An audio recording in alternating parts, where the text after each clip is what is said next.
Wait,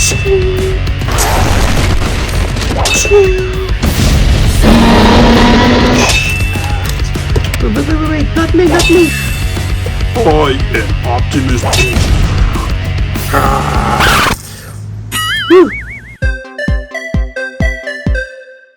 And here's the toy that we're going to review for today. This is the Spin Master Champion Collection League of Legends Zed. And as you can see here, ganito yung packaging niya. Maganda yung window niya kasi parang may design sila na may pagka-shattered yung dating. Habang nakikita natin yung main figure natin sa loob. And at the back, obligatory product shot and mahabang description kay Zed. At the side, half window. On the other side, Z02. On top, League of Legends Zed and kanyang profile pic. At the bottom, barcode lang. As you can see here na naka-clamshell pa siya. And before we start sa review, fun fact lang, I'm not a player of League of Legends. The only League of Legends lang sa buong franchise ang nai-contribute ko is gusto ko yung Arcane na palabas. Yung dalawang series na pinalabas nila.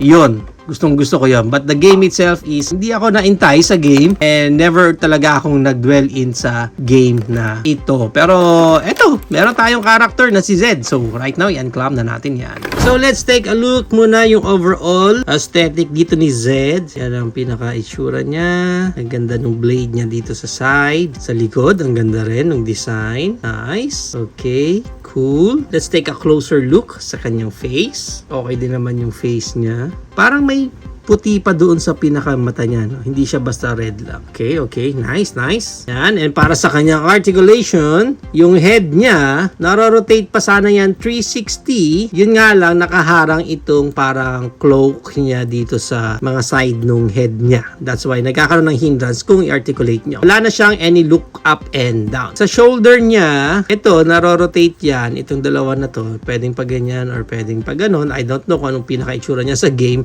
but naro-rotate mo yung mga shoulder pads niya dyan. Yung pinaka-cloak niya naman dito sa shoulder is soft rubber lang. That's why, pwede niya yatang Creed moment na ganyan. So, pwede siya mag-arms wide open kahit pa paano.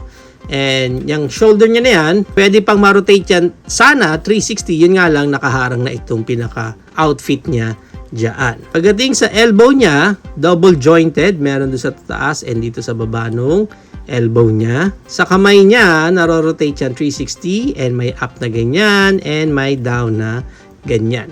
Dito sa blade niya, pwede mong matanggal yan. Yun nga lang, ang awkward kasi kitang-kita yung malaking peg niya doon. And wala nang any articulation din tong part na to. Body niya, meron siyang konting swivel dito sa body and halos walang ab crunch. Pagdating dito sa waist naman niya, meron din siyang rotation dito sa part na to. And konting swivel din. Sa kanyang legs, meron siyang Van Damme split, which is good. At least may Van Damme split pa siya. Yung high kick niya, ganyan. Yung back kick niya, halos wala. Nakaharang yung butt flap niya doon. Yung thigh part niya, may rotation dyan. Yung knee bend niya, double jointed din. Meron dyan sa ilalim ng knees and meron din dito sa taas ng knees. So, maganda yung knee bend sa kanya. Pagdating sa paa niya, may up na ganyan and down na ganyan. And of course, naro-rotate din yan. Sa toes niya, wala nang any articulation dyan. Yung pinaka-outfit niya dito is parang may peg lang siya ditong dalawa. Pero hindi yan para matanggal itong naka-outfit niya.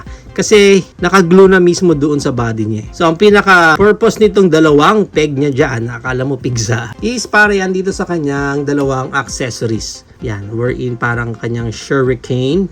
Check na lang natin isa, dalawa lang naman to eh. Pareho lang sila ng look, pero yan ang pinaka-itsura niyan. And sa ilalim yon, meron tayong peg hole doon na pwede natin ilagay ngayon dito sa likod ng shoulder niya.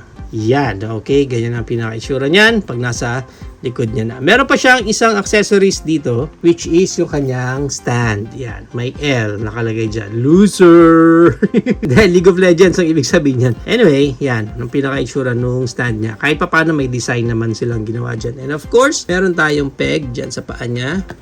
Yun, edi astig. Astig dito si Zed. Nice. Para sa height ni Zed, ang height niya is around almost 7 inches siya. Mga nasa 6.75 inches. Maganda niyan, i-compare pa natin siya sa iba pa nating figure tulad ng ating Marvel Legends knockoff version na si Hulk, our MCF Doomsday Marvel Legends Grandmaster, Hammond Collection Dr. Ellie Sattler, and our Yolo Park AMK Pro Series na si Optimus Prime. So yan ang ating height comparison. If you're planning to avail this Spin Master League of Legends Z, ang price range niya is around 450 pesos up to 1,250 pesos. Depende na lang again kung second hand din yung mabibili ninyo or naka-sale na or depende sa price ng seller na mabibilhan ninyo. There you have it now guys, ito na ang ating Spin Master League of Legends Z. What do you think of this figure? Is it a go for you or no for you?